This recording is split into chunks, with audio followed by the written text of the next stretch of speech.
Hello, traveler, and welcome to the Copper Spoon. You look upset. Is something wrong? I see. So it sounds like you made a mistake and you don't know how to tell the rest of your party members. Why don't you pull up a stool, I'll cook us something to eat, and I'll tell you a little story along the way that might help you feel better. Come on. You see, traveler, when I was just a young girl, me and my siblings were being watched by a babysitter while my parents were out on an adventure of their own. Just like many babysitters, one of their job duties was to feed us at night, so they put together a dish of these fried chicken tenders. I can't even remember what else we ate with it at this point.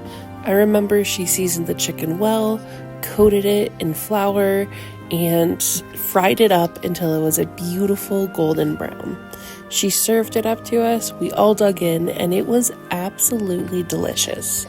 The chicken was juicy, savory, and so succulently sweet. I remember sitting around the table and all of us were trying to figure out what happened. She walked us through a process. She just seasoned them, coated them in flour, and then fried it up in a pan.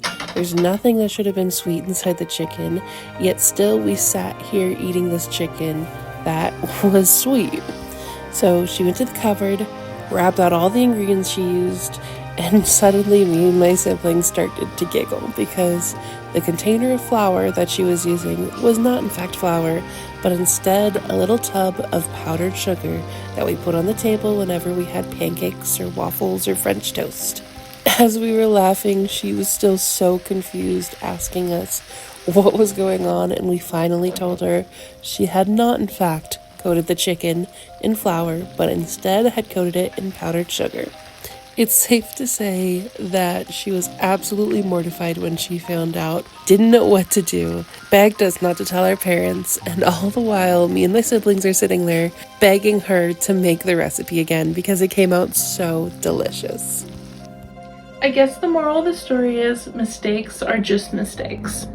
They can feel big and they can feel scary, and sometimes they can be really bad. But sometimes they can turn into something good. She never made us powdered sugar chicken again, and I never made it either until right now. Just goes to show you that if you trust your friends, and if they trust you, there's no mistake big enough that you can't fix together. And maybe later, you'll have your own story to look back on fondly. I hope you enjoy your meal, traveler, and remember, it's okay to make mistakes.